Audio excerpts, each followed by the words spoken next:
It's the day after Christmas, 2004. You leave your home saying bye to your family and that you'll see them later.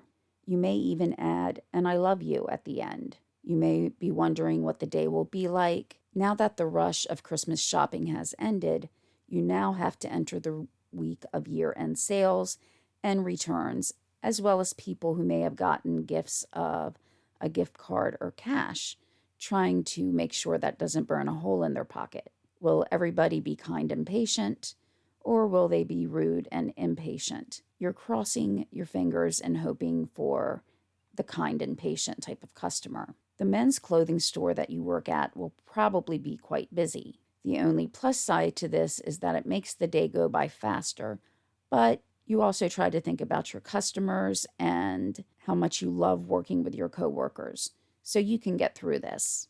That's what you tell yourself. That's because there's no way ever that you could know that by the end of the day, some evil human being, if you even want to call them a human being, will take your life. He'll take you away from your parents, your siblings, your future. And 18 years later, there's still no answer. There's no justice. And to this day, no one's been held accountable for your death. And it's about time that they were. Hello, everyone, and welcome to Danger on Delmarva. My name is Rhonda Jefferson, and thank you so much for taking time out to join me today and listen to the story of Jessica Watson and Matthew Macerato. If you are a returning listener, you may have noticed that I kind of changed up the way I did the opening. I wanted to make sure that the story and lives of these two young people were front and center instead of everything else coming at the beginning. I've wanted to change that up in the past, but had some difficulty doing so with trying to find the right words to convey what the case will be about. So I will try to continue to do that so that there's a better understanding of the type of case or content that we'll be covering that day. If you're new here, though, welcome. And if you're unfamiliar with Delmarva, Delmarva covers all of Delaware, Maryland to the east of the Chesapeake Bay Bridge, and Virginia to the north of the Chesapeake Bay Bridge Tunnel. On this podcast, I cover tragedies that have happened all across Delmarva. And even though that may sound like a lot of land to cover, Delmarva has this feel. I feel, at least, like we're one big community. I've lived in both northern and southern Delaware, mostly in the southern part of Delaware, but I've also traveled a lot to Maryland, working in 2 cities in Maryland, and I also visit the eastern shore of Virginia quite often, and it's one of my favorite places to go. What I find, too, is that whether or not we think about it, we have connections to events that have taken place in the past and taken place around us. So when reading about this case, I couldn't help but think again, like I've done in the past, about what's happened where I'm at, what's happened on the ground where I'm standing or sitting or working. Has there been a marriage here? Has there been death, sickness? Have there been dances that have taken place here? We just don't know. And while living in Wilmington, I didn't know that a location that was very close by to a place where my friends and I used to go for a coffee or a bite to eat, it was right there. I could see it or walk to it from this place. The scene of today's crime is a place that I passed probably hundreds of times and didn't know that just a few years earlier that 2 young people were killed. I moved to the Wilmington area sometime around 2006, and these murders took place in 2004. Yet somehow I didn't hear about the crime until I moved back down to southern Delaware. Day after day, I passed this store, the Casual Male Big and Tall Kirkwood Highway. My home was actually on Kirkwood Highway. And I didn't know that in that location, Jessica Watson, 22, and Matthew Macerato, 18, were killed, with their lives cut short so meaninglessly. Now, before I get started on their stories, I just want to go through a couple of things that I've heard some people refer to as housekeeping.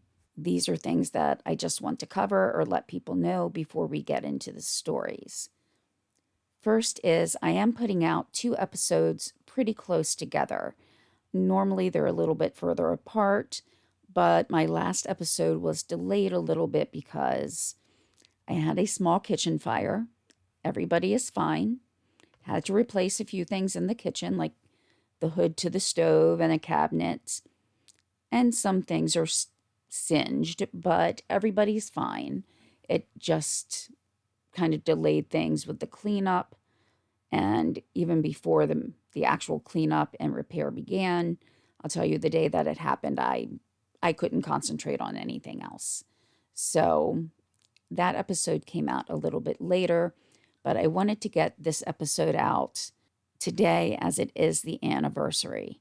And while everybody may be sitting back, and myself included, thinking about the holiday, about spending time with family, there are 2 families that when this time of year comes around, they don't think of happiness and joy.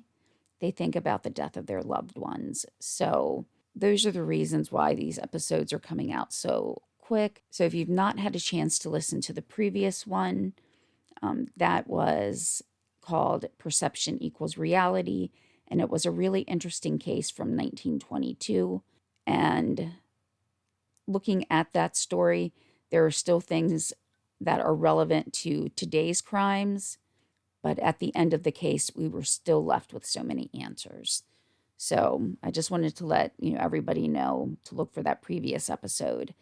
And that 2 episodes are coming out within a relatively short period of time.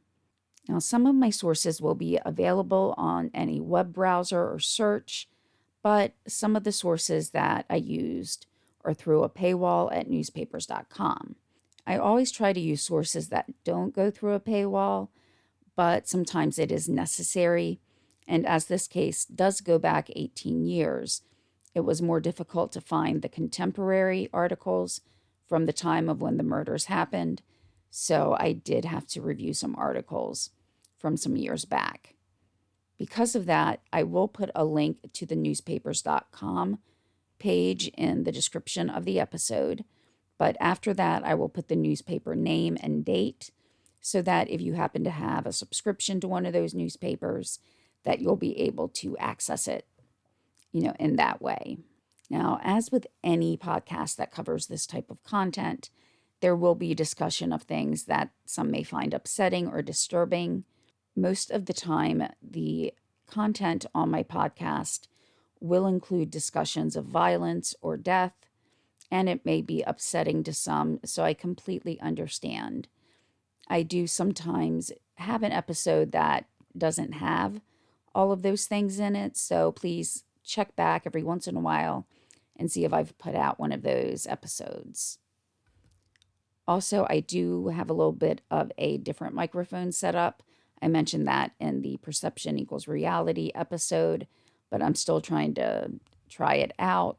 If there's any difference, positive or negative, please let me know, drop me a message on the Facebook page. That'll be linked in the description as well, because I want to try to figure out the best way to proceed so that I'm putting out the best quality episode that I can, not only in content, but in sound, because I want people to want to listen to the episodes. Also, as I mentioned, some of the sources I use come through a paywall. If anybody would be interested in donating to just try to offset the cost of some of that and allow the continuation of those resources, I would greatly appreciate it.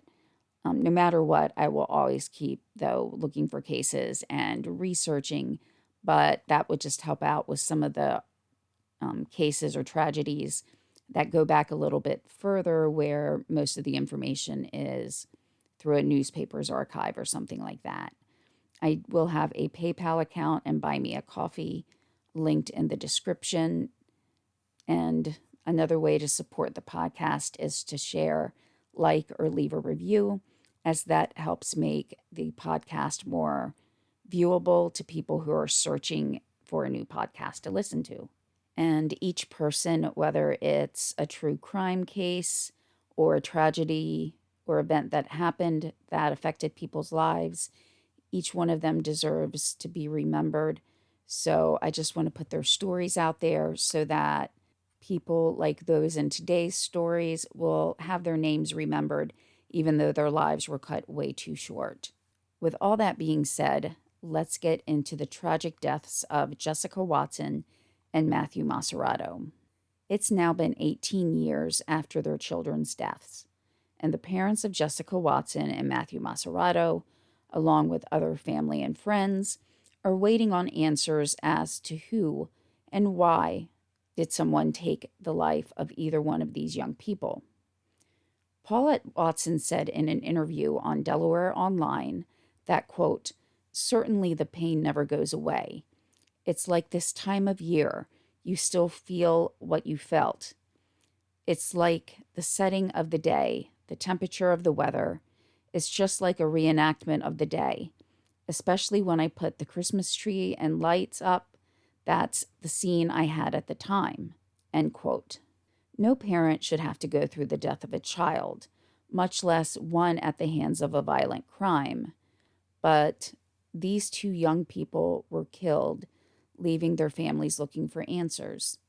Looking at the pictures of the two, Jessica had a warm and inviting smile that I'm sure took her far in the role of customer service and sales that she worked in at the Casual Mail. Matthew was just 18, entering the world of adulthood, learning from others who worked at the store prior to him, and trying to carve out his own niche in the world.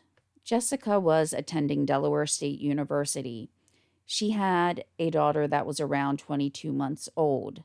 And while the murders did take place in Wilmington and Jessica was living there, she had been raised in Milford. That's a town that is kind of in the middle of the state. It's probably a good hour or more drive between there and Wilmington, so it really puts it around the center of the state. Jessica excelled at athletics and was part of the Milford High School track team. At that time, she had set a school record with her teammates in a 100-meter relay. She then enrolled in DSU, or Delaware State University, after graduating from high school. She did need to take a little bit of time off when she had her daughter in 2002. Needing to support herself and her daughter, she started to work at the Casual Mail while also attending college. So she was someone who had a lot of drive. It seemed like she liked the customer service aspect of the job, and while, of course, the end goal is to get a sale, being polite and attentive will also get you a return customer and probably even a smile out of it. It sounds like Jessica enjoyed helping a customer put together the perfect outfit. There's an anecdote that her mother told, which sounds like something I would have done, and that I actually appreciate as a customer when I am shopping. She took all of the shirts and put them in a color order so that they were easier to find. If you were looking for a specific color, you didn't have to sort through all of these different shirts that had different colors or different patterns. So while she was there to do her job, she didn't just do her job at a minimum. She wanted to do her best and succeed. Matthew was the youngest of 7 children. I can relate as I'm the youngest of 10, and I have to wonder if he felt some of the same things that I've felt at times. I feel like I'm lucky to have such a large support system, and because of the number of kids in the family and a pretty big age gap, it's always kind of felt like I had extra parents. There were always people there who could pass on life experience as only a sibling could. They could put their own perspective on the world as an adult, but still not be your parent. Now, Matthew loved music, and locally, he was pretty known on the music scene. He had also been working on an album. He wanted to make this his full-time life's work by producing music. He had only been working at the Casual Mail for about a week. Jessica and Matthew had to make quite the team that night. Jessica was warm and outgoing, and Matthew was, quote, friendly and soft-spoken, end quote, according to a writer named Jen Baxter. So these were two very well-loved young people who wanted to do the best at their job and to succeed in whatever career path they chose. Matthew did still live at home, but he had many nephews and one niece. He was even the godfather to one of his nephews. He had so many positive things going on in his life. One of his brothers was getting married soon, and Matthew was to be the best man. And just before starting work at the Casual Mail, he and his family had went on vacation, a cruise to the Caribbean. Nobody really could say a negative thing about him or Jessica. Matthew's soon-to-be sister-in-law, Andrea Smolsky, said of Matthew that he was, quote, a really good kid and didn't have any enemies. He was really big into his music and produced the beats for rap music for the group Third World.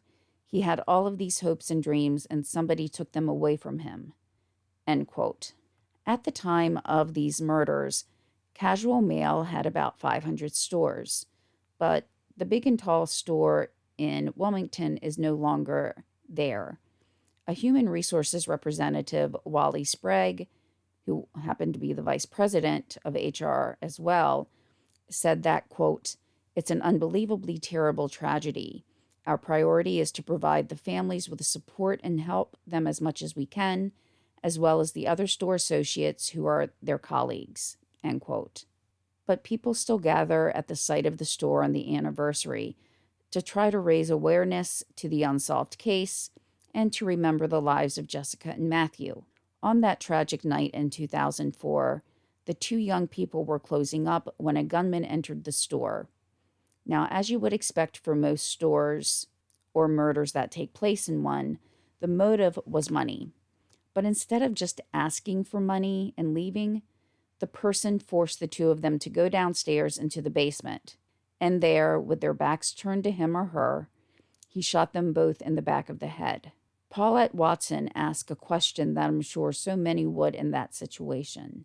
She said, what do you do when your entire world turns upside down?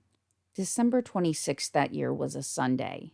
The store was closing at 6 p.m. that day, which I'm wondering if it was because it was a Sunday, how many stores close a little bit earlier in the day than the other days of the week. At 6 o'clock, the store would begin to shut down, and the associates in there would ask customers who'd not yet checked out of the store to please do so.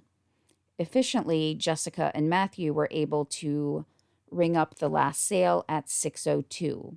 As many stores do, once they close but customers are still in the building, the employees shut the front door and lock it, with an employee needing to be at the door to let the last customers out. You don't want to leave the door unlocked and have 10 more customers come in after you should be closing down, cleaning up, and restocking. Matthew was the one who was in charge of going to the door and making sure it was locked once he let out the customers. Jessica's first line of business was to balance out the registers, and once everybody was gone, they started on their tasks, with Matthew then moving to vacuuming around the store. Though only at the store for about a year, Jessica's demeanor was very friendly, and she had this willingness to go above and beyond for her customers. She had this drive and willingness at work, and that resulted in an opportunity for her to become a first assistant manager. She had been there less than a year when she was asked this, so we can see that Jessica was excelling at balancing everything she had to do within her life. She attended college, worked, and raised her beautiful daughter. Jessica now lived in Wilmington with her sister Anitra. It was pretty close to the Casual Mail, being only about 8 miles away from the store. Going by the normal schedule, Jessica would have normally gotten home around 7 o'clock. However, 7:30 came and went, and Anitra was worried. She called Jessica both on the store's landline and on Jessica's cell phone. Still trying to maintain a sense of calm, she tried to rationalize why Jessica may not be home. Was it that she was busy with it being the day after Christmas, so that they actually closed up later than usual? Was there a problem with reconciling the register that they desperately needed to get corrected before the store opened on the following day? She continued to call, but it was all to no avail. When 9 o'clock came, Anitra could not hold her concern any longer. And by what I've read about Jessica so far, we can already see that she is a responsible young woman who balances work, school, and family life. So, with it getting so late and no word from her, Anitra decided that she needed to go check on her. So, she did what most of us would probably do in the situation. She got in her car and drove to the Casual Mail. Because of the close proximity, she got there at around 9:15. Jessica's car was still there, but the store was locked. And in what most of us will only ever see in a made-for-TV movie or crime scene show, a family member starts the process of finding what they should never have to see. Anitra found during her search that a door in the back was partially open. Probably fearing what she may find inside, she started to call out for her sister, but was only met with silence. I can almost imagine the sense of dread that was coming over her. It may have been almost palpable, but this was her little sister. So she went through the door, and the door that led to the basement was just inside of this rear door that Anitra had just entered. She didn't need to go down the stairs. She could see the bodies of Jessica and Matthew and could tell that they were dead. She knew that both of them were gone. I don't know if I, in the immediate aftermath of seeing that, would have been able to call 911 as quickly as Anitra did. There had to be this shock going over her that the day started out just like normal, and expecting your sister to come home at 7 now turns into the worst moment of your life. With a report of a double murder, police very quickly arrived at the scene and started to protect the integrity of that crime scene by blocking it off. There was no chance that this was an accident. There was no chance that this was possibly a murder-suicide. It was described as execution style. The police had the same thought that I initially had as well, and still feel after reviewing all of the information on this case. Earlier, I said the motivation was money, and money was taken. But was it a secondary motive to the crime? Why would someone kill two people to steal some money? Yes, we've seen people kill others for less, but it just seemed like it was going too far to march two people downstairs and kill them just for a little bit of money. The amount of money taken wasn't disclosed in anything that I read, but you have to wonder, someone who thought out the crime enough to know to march the people downstairs, to get their bodies out of the way, so if someone, say, approached the store and thought it may still be open, that they wouldn't see them lying inside the store. It bought the killer some time. So it's not someone, it seems to me at least, who would just impetuously steal money and not think about the consequences. So instead of, say, just putting on a mask and gloves so that he couldn't be identified, why would someone take the risk of killing two people, and instead of just having an armed robbery charge, which, yes, is bad enough, but not as bad as double murder? It just seems like an extreme reaction to me that someone would do that. Then again, what most of us will think about the situation probably differs drastically from what this murderer would have felt. But we do have to remember that this was 2004. While many, possibly even most, people were using debit cards or credit cards at the time, cash was still very prevalent. I know, looking at it from today's viewpoint, we see almost everybody using their cards for every purchase. Personally, if ever I'm in a situation where, say, a credit card machine was down and I was told I had to pay cash, I don't know if I'd even have enough cash on me in order to do so. I just don't carry that much cash, if any, around, nor do many of my family members. But 2004, even though it's less than 2 decades ago, in some ways feels like a lifetime, and a lot of changes have taken place. So there probably would have been more cash on hand at that time than there would be today. Also, because of the day where Christmas fell on a Sunday and they were very busy on the Saturday, the deposits had not yet been made for Friday night's receipts.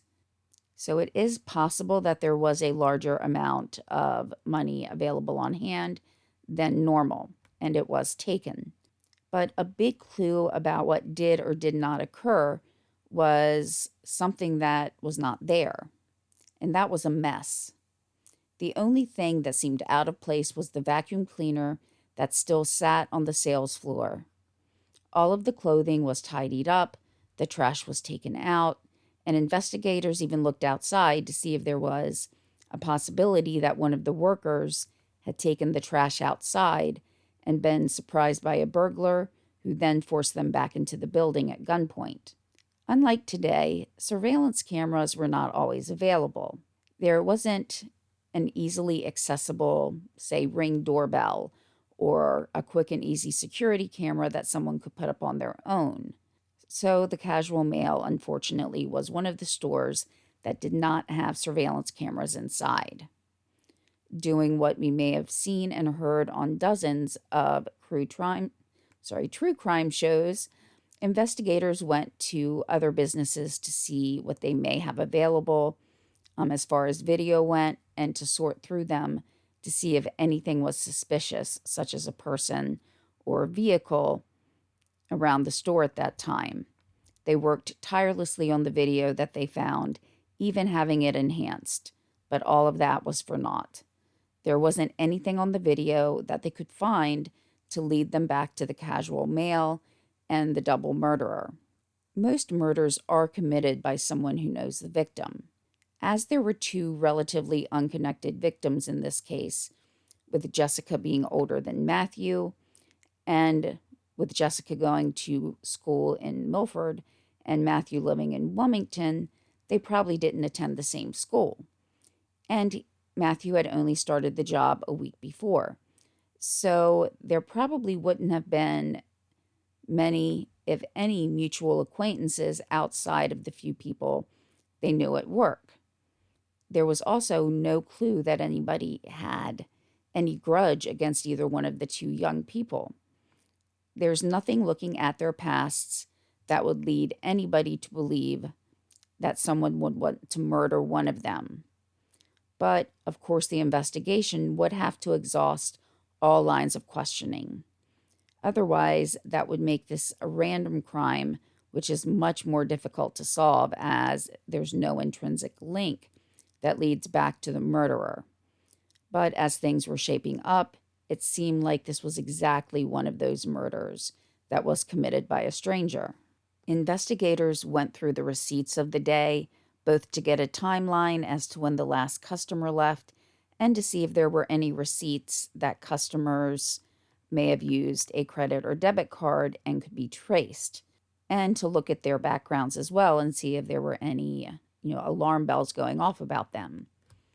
The last customer that was rung up on the cash register did pay by card, and he was easily traced. When police approached him, he cooperated and was interviewed. However, he did have a very important thing to say. There had been one more person in the store after he had checked out. The man in the store was described as being a white, heavy-set male, standing about 6 feet tall. A distinct characteristic was the back of his head was shaved. Another individual who had been in the store and bought a shirt was from the Washington, D.C. area. As the case was garnering a lot of attention locally, and D.C. not being that far from us, he responded to the public plea for help. He corroborated the account of the heavy-set white male being in there, saying that there were two customers in the store when he left, and one would have been the man who had the receipt and had been rung up, but the other man was still unidentified, but with the general description that was given, it did sound like the same man. While not having a picture of him to put out, the police asked in an appeal to try to see if anybody had any information. Did they know someone who had that distinctively shaved head? If so, have them get in touch with the police. However, there was no proof that this person was actually a suspect. He could have been in there just to ask a question. I know that actually I would sometimes buy gifts from casual mail, and there was a couple of times where I would ask them if they could have something shipped to the store. So it would be, something that, I wanted to buy as a gift, but it wasn't the right size or the right color. And so he could have just been asking that. Even though he wasn't rung up, there's no actual evidence that he was the one who would have committed the crime. Adding to that was the fact that the back door was open, so could someone have accessed the store through that back door with, again, the man described as heavy-set, white, with a shaved back head, could have just been in there completely innocently. And the police was they were very careful in their wording, as they didn't want him to feel like he was a suspect in the murder. If he did feel he was a suspect, that would affect him, coming forward, or it would affect someone calling the police and giving a tip that that person was the man who was at the casual mail that night. Forensics also worked meticulously at the scene. Much of the external work had to be done on Monday. The bodies had been found on or about 9:15 p.m. on Sunday evening, so it was very dark by the time investigators got there. So they could review the scene on the inside of the store and use the lighting from there to look for clues. However, the outside was more for Monday. A piece of evidence found within the store was a shell casing. In investigations, that could be like gold. There could be fingerprints left or some type of identifying marking on the casing or even DNA. But that was yet another piece of evidence that led to a roadblock. Casual Mail and its employees, as well as corporate, continued to cooperate with the police. The store actually shut down for a little while, and it seems like that was not necessarily something the police asked, but I'm sure as a company, they wanted to give their employees a chance to grieve. I've actually been in that situation twice where an employee has died of natural causes, one while I was working, who I didn't know very well, and another who I did know well, but he passed away just before I was going into work. But in either one of those cases, it's very difficult to walk into a building knowing that. And in this case, the employees would be walking into a building that not only were their coworkers killed, but it was killed in such a violent manner, and knowing that you would be walking past an area where they took their last steps. And if you had to go to the basement, you would be finding yourself in the place where they were found. It was an unimaginable situation. As far as customers, since this crime was very well known and was, in the media quite a bit, a lot of customers probably wouldn't want to go there at least immediately as well. Sure, the chances of someone coming back and committing a second murder was very low, but even not knowing Jessica and Matthew, I don't know if I would have been able to go back into that specific store as well, knowing that two young people lost their lives there. The investigators, while evaluating the crime scene, wondered how the killer knew about the basement, or if they even knew about the basement at all. As Jessica and Matthew were taken down there, it almost seems like they would have had to know. it would have been 2 against 1 if there was only one killer. So if it was the one person, you may expect a little bit of a scuffle, a fight to try to get away. So the police also had to consider a possibility of there being 2 killers. So having the possibility of, 2 people involved in the crime or more was a big possibility. There could have been one person who was guarding Jessica and Matthew while the other stole the money. But still, the question just keeps coming up. Why kill Jessica and Matthew? If the robber had wore a mask and gloves, as long as they were careful, they could get away without having to kill 2 innocent people. And as far as media coverage, Jessica's old English teacher from Milford High School and her track coach there, a man named Czar Bloom, was shocked to hear that one of the victims at the casual male murders was Jessica Watson. He said that he had seen the story and said, quote, "You see those types of stories and you don't think of the people involved. The next day I found out it was Jessica and it made it all the worse," end quote. And I think this quote shows that even 18 years ago, when people heard a story so many times where it's a story about violence and death, that we've almost become numb to it, that we hear that people were killed in a robbery or a carjacking or anything like that, any type of violence, but we don't really think about it further unless it's someone we know or that we're connected to, or if it's, a child that's killed. And that's just becoming, unfortunately, almost like a norm to hear these types of stories every day. And so that's echoed in this quote, that he had heard about the murders but didn't really think about them. And this is not to say anything negative about this teacher and track coach. I think, though, it does reflect what a lot of society sees and does when it comes to violent crimes. Mr. Bloom went on to explain that Jessica was part of the track team with 2 of her cousins, and he said that they gave the team personality. He said, quote, "I got to spend 3 years with her. She was naturally gifted and won out there and did very well. And she was a fun person to have in class. The personality, she was one of those genuine people. We had a lot of fun on the team," end quote. One of the first pictures I saw when researching this case was a picture of Matthew's father, Gene. He was at the store and he had the task of picking up his son's car. When he got there, he saw that many people had left memorials to the 2 people senselessly killed. Gene Macerato picked up all of the flowers and put them in the car, echoing what most everybody believed, that the murders were unnecessary.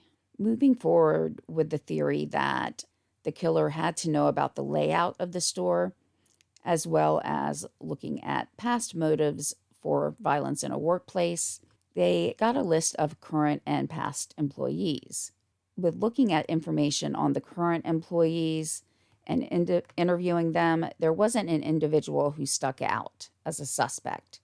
So they seemingly didn't know anything about the murders. And the police, in their minds at least, ruled out any of the current employees. Moving on to the previous employees, they were really met with the same thing. There was no new information that could be provided about why someone would want to kill the 2, with many investigators still believing that this had to be targeted, with the burglary acting as either a cover-up or secondary motive. Police went through Jessica and Matthew's histories and couldn't find anything at all that would make a person believe that Jessica or Matthew could have been a target of a murder. The case quickly became frustrating, with no valid leads after a week of intensely searching, interviewing, reviewing tips, and exhausting every lead that came their way. They asked for people to come forward who had been at the store that day, especially those between 5 and 6 p.m. And a number of people did call in, but they weren't able to add anything to what the police already knew. However, the man who would have matched the description that they were given never tried to contact them, and they were never given a tip that they could substantiate as someone being that particular man. Some local Ford dealerships donated towards a reward fund. There were 4 of the Ford dealerships that donated $10,000. Casual Mail donated another $10,000, and Crime Stoppers added $1,000. Right, this is just a little bit of a personal opinion here, but really $10,000 Casual Mail. I get it that nobody wants to give an award or reward to someone who may have known a murderer or possibly even known about it beforehand and didn't do anything to stop it. Just so many reasons why someone may not necessarily want to pay a reward, but money does talk. And somebody just killed 2 of your employees, looking at it from that day's perspective. Someone just killed 2 of your employees. I think maybe a little bit more at least could have been given, even though later, after the case had stalled a little bit more, Casual Mail did pay to have like a rotating billboard down Kirkwood Highway and other highways in the area to keep awareness alive of the case. But, still, again, money talks. People will sometimes, talk for money, whereas before they wouldn't have come forward with any information. But that's just my opinion. I'm trying to tell myself that this was 18 years ago, so $10,000 is more than it is now. But with these rewards now in place, the police still got nowhere. There were no new tips coming in, and the case was going cold rather quickly. In early January of 2005, Melissa Macerato, one of Matthew's sisters, said, quote, "Matt was a fantastic kid. We can accept that he is in a better place, but we can't accept why and how. It happened. We're begging for answers. We can get peace if we at least know why." End quote. And they have not had peace to this date. Brenda Watson, who was Jessica's aunt, said that both families were, quote, "in this together and want justice served," end quote. She went on to say Jessica was a beautiful person. She was the mom of a 22-month-old baby girl, and she was working hard to get herself through college.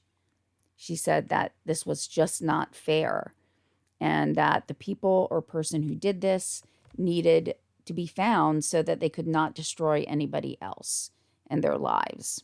Going more of an unconventional route, the 2 families decided to contact a psychic. Being very open-minded, though, the detectives were willing to work with anything that they could get and would listen to a psychic if it seemed to lead towards new evidence. Now, in my mind, I can almost see people rolling their eyes, but there was a reason probably for this. There had been an episode recently on Court TV about a case in Delaware. There was a psychic who had been brought in on a case. Months after a young woman had gone missing, her skull was found on the greens of a golf course. It was actually found at the 12th hole. So it was theorized that animals had spread her bones throughout the area. So that's just horrific for the family as well.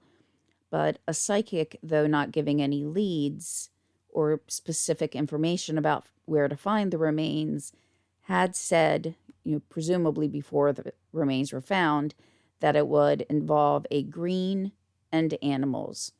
So it was locally in the spotlight that a psychic had been used at one point in time for a case. But whether or not you personally believe in psychics and their ability to give information to investigators, it was something that the families wanted to do, and the police were willing to go with whatever information that the psychics provided because they didn't have anything new to go on. The families held fundraisers to not only pay for the psychic, but they also wanted to add to the reward fund.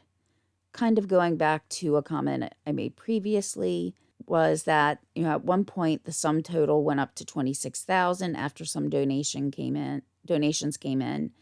But these were two young people whose lives were just needlessly and senselessly taken away from them. There was a young mother whose daughter was going to be growing up without her, with only pictures and stories about who her mother was.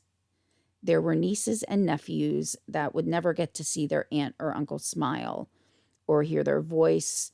And though it was 18 years ago, and by the rates of inflation, I know $26,000 was more than it is now. But I would have hoped that some of the businesses in the area could have chipped in a little bit more. Not only could it have brought justice to these two innocent people, but if a violent killer was caught, it would make their businesses safer as well. Matthew, who had been a rapper and had aspired to be a music producer, was honored by the owner of Sam's Music Connection. Sam Vaughn had a rap tribute for Matthew at his store on December 29th. He stated that, quote, "We called him Baby Alchemist. He did a lot of the production for a lot of the local rap groups in the area. Most of the rappers who produced tracks performed there. Admission was going to be charged for $3, and t-shirts were going to be produced with all of the proceeds going to the Macerato family." Besides growing up without her mother there for support and love, there would also be financial concerns for Jessica's daughter, Janiyah.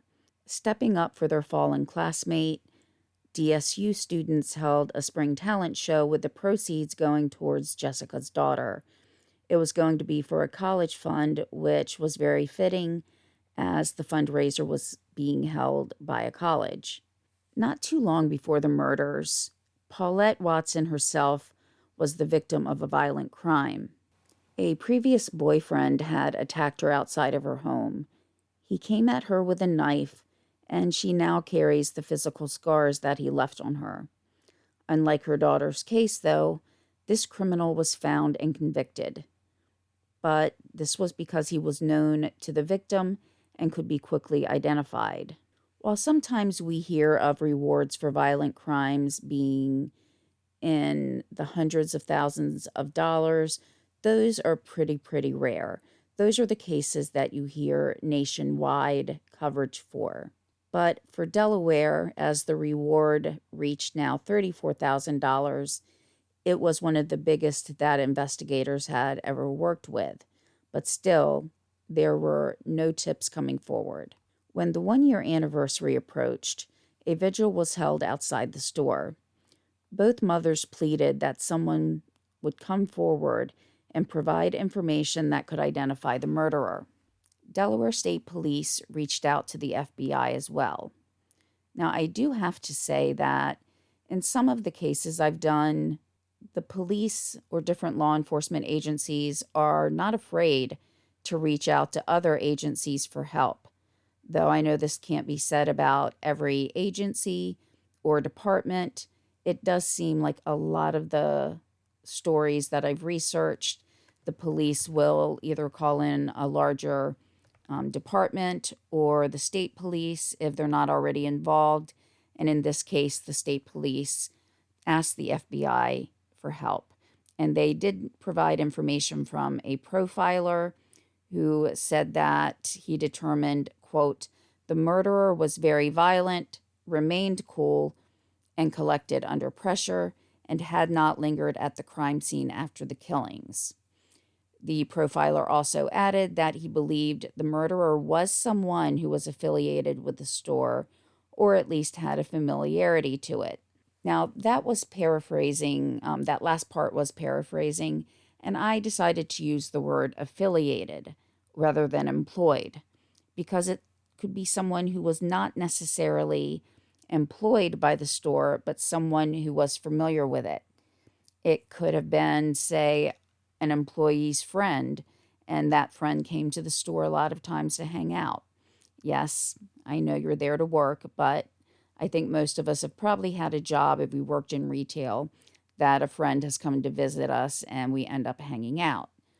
There could have also been people who were familiar with the store because they did other work around the store, such as maintenance crews, electricians, HVAC, even those that worked on the building to construct it.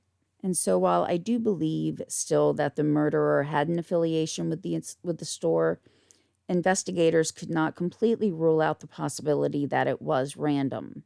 A lot was made about the fact that the employees, Jessica and Matthew, were marched down to the basement.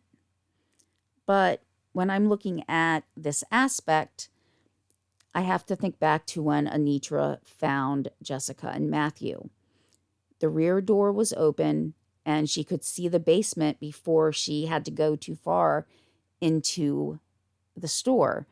So if it was random, there could have been someone who was checking doors, found that the back door was unlocked, and once he stepped in, if the door that led to the basement was open or ajar, very easily he could see what was in there. Just by opening the door, which would only take a few seconds, he could also look down there and see that it was a basement. So it's not necessarily, someone who had to be completely familiar with the building. Because of this fact of how Anitra was able to get into the building, I do really have to wonder if it could be a random person who walked in and saw a convenient place to take any of the employees to. So with just where my thoughts are going, that is at least one point towards the possibility of it being random. However, I still kind of swing back to someone being familiar with the store, because how would they know how many people were in there? So even if it wasn't an employee, even if it wasn't a contractor such as an electrician, someone may have been in the store earlier and noticed there were only 2 people working. If there had been 4 or 5 people working, that may have totally thrown a potential murderer's plans off, because 1 against 5 or even 2 against 5, the numbers are just a little too stacked there. So any thoughts I have about this being random kind of go back to targeted when I think about that fact that there were only 2 people working that night. Eventually, law enforcement took another route that was just becoming known to law enforcement agencies. You may have seen these before, where victims of cold cases are put on a deck of playing cards and passed out to prisoners. So both Jessica's and Matthew's pictures and information was put onto playing cards and were passed out to prisoners in the hopes that either the pictures or the stories with the cards would lead someone to talk, that it would lead them to provide a tip or evidence so that they could try to solve the case. Paulette moved away from Wilmington. She now lives, or at least at the time of the article I read, lives in Dover. She wanted to get away from the city. She keeps the memory of her daughter and Matthew alive by commemorating their lives every couple of years at the site of the murders. Of course, with the pandemic, over the past couple of years, she did not get to do that in 2020. She does keep in touch with the Delaware State Police, and in turn, they have let her know that they are continually looking at this cold case and trying to find more information. I also wonder how many of those detectives are parents themselves, and when they think about this case, they think about their own children. I also think about the pain that the Watson and Macerato families feel every Christmas when they see people putting up trees and lights, but knowing that the holiday season doesn't bring them as much joy, if any, anymore, since the loss of Jessica and Matthew. Time can make people reevaluate relationships. Pamela Watson said people need to stop being afraid of the enemy and tell what they know. If no one comes forward, we're going to keep burying our family members, end quote. Representative Dennis Williams of Wilmington, who was also a police officer previously, recognized that witnesses are crucial to the prosecution of a murder case. The percentages may have changed slightly since then, but this is what he had to say about crime around the time that Jessica and Matthew were killed. He said that more than 80% of homicides won't be solved without witnesses. He then brought up, a very valid and valuable point that, quote, when people see you interviewing someone more than once, they focus in and the person is assaulted. People won't testify because these guys are hardcore, end quote.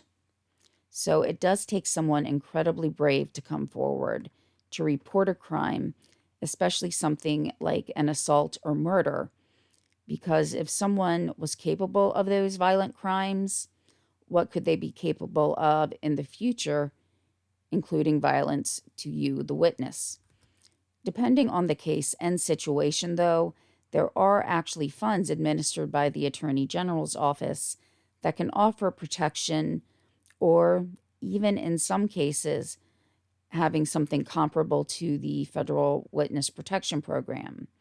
Now, many people don't know about this law, but even with this, the witness would still have to give up some of their freedom. If it was more on the short term and they had to stay a few months in, say, a hotel or safe house, they're still giving up their freedom and their time with their families. But if they do go into some type of program similar to the Witness Protection Program, that means that they would be giving up their family members, their home, where they've lived, at least for the past few years, if not all of their lives. So even with these laws in place, it's not something that a person can easily do. While I'd love to say myself that if I witnessed a crime and I felt that there would be a threat towards myself, that I could still kind of work through that and give the testimony.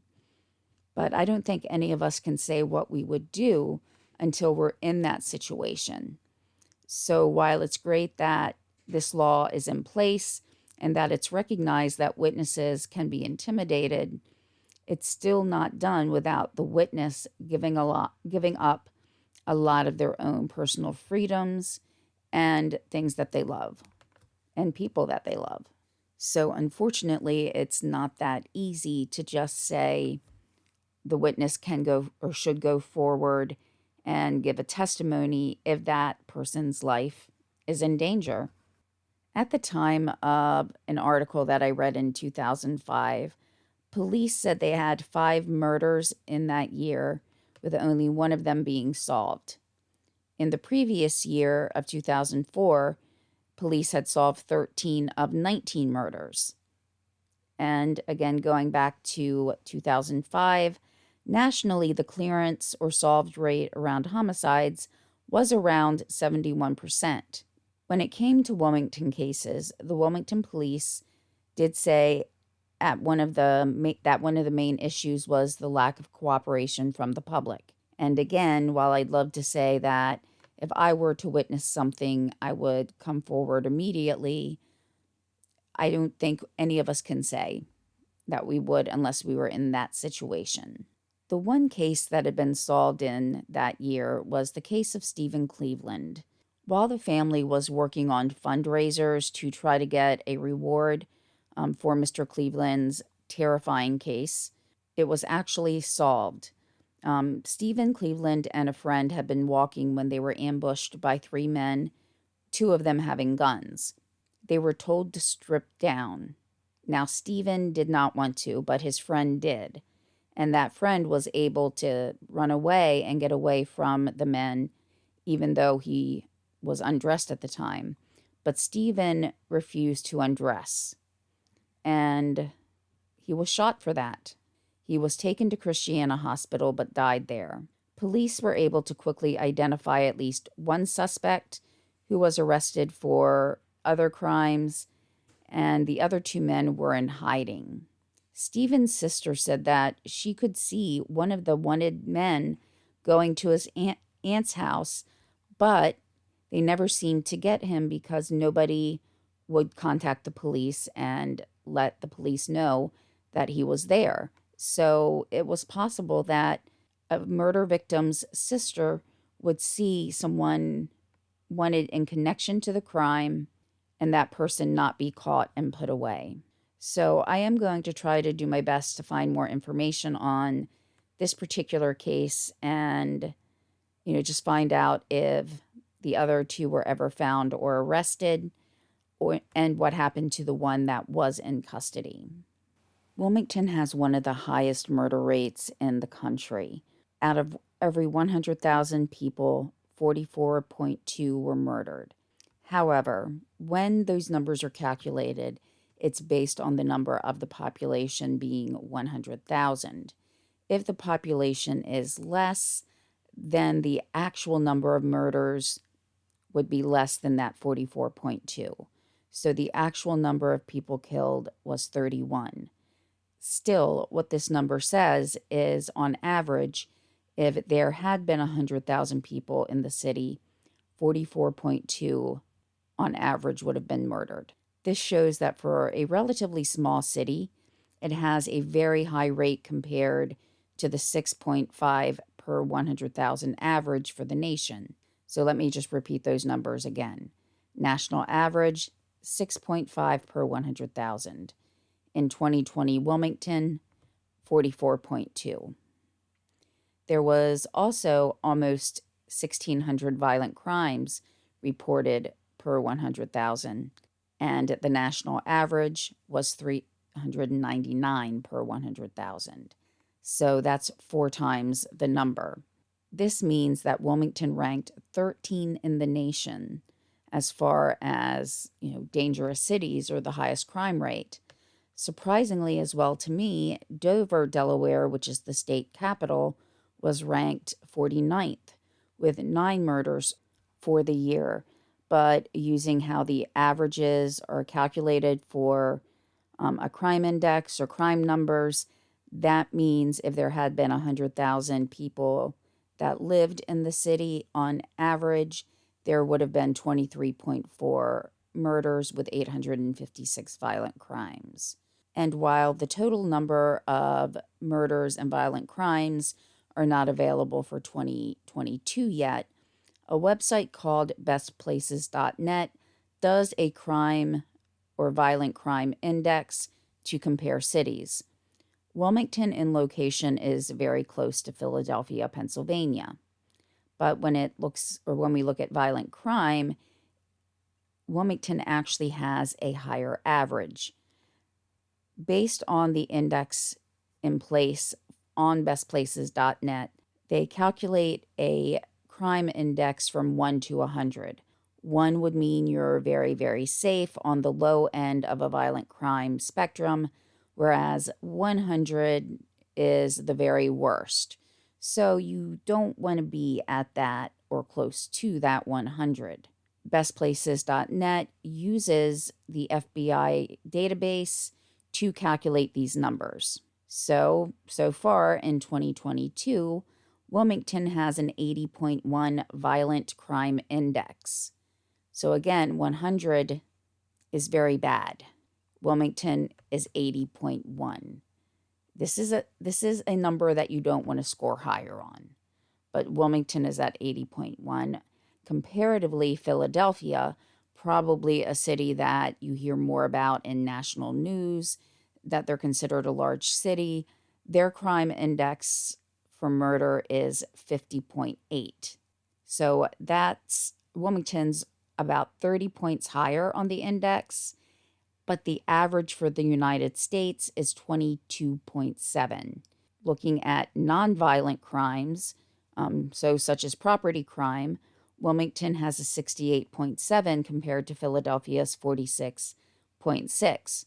So Wilmington is still higher than Philadelphia and almost twice as high as the national average, where the national average is 35.4. So some might say that as populations increase, people are living closer together and resources are being drained. And maybe that's the reason why crime is going up. In a previous episode, I don't have the exact source right now, but Delaware was listed as one of the most densely populated states. So even though we have a pretty small landmass, we're only the second smallest state in the United States, we are densely packed together. So there's a very high number of people living per square mile. And while I'd love to say that I have answers on how to fix crime or how to make people feel better about themselves, I don't have that answer. And I don't think any one individual has all the answers. The reason why I said to make people feel better about themselves is I am a firm believer of supporting people when they are young, to support their endeavors, support their likes and their interest, to give them a better self-esteem. And just my personal opinion is sometimes I feel that crimes, some of them that are committed, stem from earlier issues that may not be addressed, such as a lack of support either in school or at home, and having a lack of resources that are needed to meet your dreams. I hope that one day resources can be generated and given to those who really need it, and that resources can be directed to areas that help students grow when they're young and build up that support and self-esteem so that we all are not living in a community where the crime rate is forever increasing. I would love for there to be adequate support in every school to help guide young children into areas of study that they love, that there's someone there to be a cheerleader and be their advocate, and to make them feel proud of their accomplishments. Jessica's mother said that Jessica took pride in her work, and we can tell that she was excelling at it. And who knows what she might have been able to accomplish if she had lived. And what type of music would Matthew be producing? We might be hearing his name on the radio or seeing his name in the headlines, but again, we'll never know. Jessica's daughter, Janiyah, will be entering adulthood. She's now, just based on the numbers that I had at the time that Jessica was killed, her daughter would be about 19 years old. That means Jessica's daughter is now older than Matthew was at the time of his death. And she's also very close to her mother's age. And I have to wonder if her daughter thinks about her mother's laugh or her mother's voice. Whenever I hear a case where the victim had a very young child, I can't help but wonder about those things. My cousin was murdered by someone for no reason as well. And, really, cold-blooded murder never has a good reason. But I had the same thoughts about his daughter. I can see his smile. I can hear his laugh and hear his voice. But his daughter was so small. So when I look at cases like this, I really, really hope that there are videos or audio recordings that Jessica's daughter can listen to. And the same for Matthew's nieces and nephews. But Janiyah will have her own dreams, and she's following them with the support of her immediate and extended family and friends. She has the knowledge that her mother is looking down on her in love and pride, and hopefully smiling at the young woman that her daughter has become. Tony Castro was best friends with Matthew Macerato, and he's tried to make their dreams come true. He created a music label named Third World, and this was a dream that they both had together. Castro produced his own album named Triple Threat, and most artists on the label are themselves residents or citizens of Wilmington. Now, I will try to put a link to their Facebook page in the in the description.